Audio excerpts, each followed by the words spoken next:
नमस्कार, आप देख रहे हैं नवचेतना टाइम्स और मैं हूं आपके साथ पायल शर्मा। चलिए रुक करते हैं आज की 10 बड़ी खबरों की ओर। संसद का मानसून सत्र आज लोकसभा और राज्यसभा की कार्यवाही अनिश्चितकाल के लिए स्थगित होने के साथ खत्म हो गया।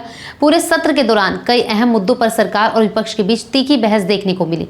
विपक्ष ने कई मुद्दों को लेकर सरकार को घेरने की कोशिश की, जबकि सत्ता पक्ष ने भी विपक्ष के आरोपों का जवाब दिया। अब संसद का अगला सत्र कब शुरू होगा, इस पर सभी की नजर रहेगी। रक्षाबंधन के त्योहार से ठीक पहले सोने और चांदी की कीमतों में बड़ी गिरावट दर्ज की गई है। त्योहारों के सीजन में सोने चांदी की खरीदारी बढ़ जाती है। ऐसे में कीमतों में गिरावट से ग्राहकों को राहत मिल सकती है। हालांकि बाजार में कीमतों में उतार चढ़ाव लगातार जारी है, इसलिए खरीदारी से पहले ताज़ा भाव जरूर देखना जरूरी है। आय से अधिक संपत्ति के मामले में इलाहाबाद हाई कोर्ट के आदेश को चुनौती देने के लिए राहुल गांधी सुप्रीम कोर्ट पहुंच गए हैं। अब इस मामले में सुप्रीम कोर्ट में सुनवाई के दौरान क्या रुख सामने आता है, इस पर राजनीतिक और कानूनी दोनों की नजरें टिकी हुई हैं। मामला सामने आने के बाद कांग्रेस और विपक्षी राजनीति में भी इसे लेकर चर्चा तेज हो गई है। कर्नाटक सरकार ने तंबाकू और निकोटीन युक्त उत्पादों की बिक्री पर राज्य में पूरी तरह प्रतिबंध लगाने का फैसला किया है। सरकार का कहना है कि ये कदम जनहित और स्वास्थ्य को ध्यान में रखते हुए उठाया गया है। इस फैसले का असर तंबाकू उत्पाद बेचने वाले कारोबारियों के साथ साथ इन उत्पादों का इस्तेमाल करने वाले लोगों पर भी पड़ेगा। अब देखना होगा कि इस प्रतिबंध को जमीन पर किस तरह लागू किया जाता है। टाटा सन्स के चेयरमैन एन चंद्रशेखरन ने अपने पद से इस्तीफा देने का फैसला किया है और वह फरवरी में पद छोड़ेंगे। चंद्रशेखरन लंबे समय से टाटा समूह के शीर्ष नेतृत्व में महत्वपूर्ण भूमिका निभाते रहे हैं। उनके इस्तीफे की खबर के बाद अब सबसे बड़ा सवाल यही है कि उनके बाद टाटा सन्स की कमान किसके हाथों में जाएगी। यहाँ शक्तिशाली भूकंप के बाद हालात चिंताजनक बने हुए हैं। भूकंप के बाद कई इलाकों में राहत और बचाव अभियान चलाया जा रहा है।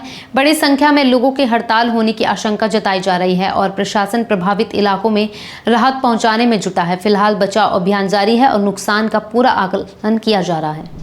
रांची में विधानसभा मार्च के दौरान हुए हंगामे और पथराव के मामले में पुलिस ने करीब 600 प्रदर्शनकारी छात्रों के खिलाफ एफआईआर दर्ज की है। जेपीएससी और जेएसएससी से जुड़े मुद्दों को लेकर छात्र लंबे समय से आंदोलन कर रहे हैं। विधानसभा मार्च के दौरान स्थिति तनावपूर्ण हुई और पुलिस तथा प्रदर्शनकारियों के बीच टकराव देखने को मिला। अब एफआईआर दर्ज होने के बाद आंदोलन और सरकार के बीच टकराव का मुद्दा और गंभीर हो गया है। दिल्ली के पूर्व मुख्यमंत्री अरविंद केजरीवाल और पूर्व उप मुख्यमंत्री मनीष सिसोदिया ने सीबीआई की कार्रवाई को चुनौती देते हुए दिल्ली हाई कोर्ट का रुख किया है। दोनों नेताओं की ओर से कानूनी कार्रवाई को लेकर अदालत में अपनी दलीलें रखी जा रही हैं। ऐसे में अब हाई कोर्ट इस मामले में क्या फैसला सुनाता है, इस पर राजनीतिक गलियारों की नजर बनी हुई है। साल 2026 का आखिरी सूर्य ग्रहण आज लगा। हालांकि भारत में सूर्य ग्रहण को देखा नहीं जा सका। सूर्य ग्रहण तब होता है जब चंद्रमा सूर्य और पृथ्वी के बीच आ जाता है और सूर्य का कुछ या पूरा हिस्सा ढक जाता है। दुनिया के जिन हिस्सों से यह ग्रहण दिखाई दिया, वहां लोगों ने इस दुर्लभ खगोलीय घटना को देखा। अफगानिस्तान की क्रिकेट टीम सितंबर में भारत दौरे पर आएगी। इस दौरान दोनों देशों के बीच 3 मैचों की T20 इंटरनेशनल सीरीज खेली जाएगी। सीरीज के मुकाबले दिल्ली में खेले जाने हैं।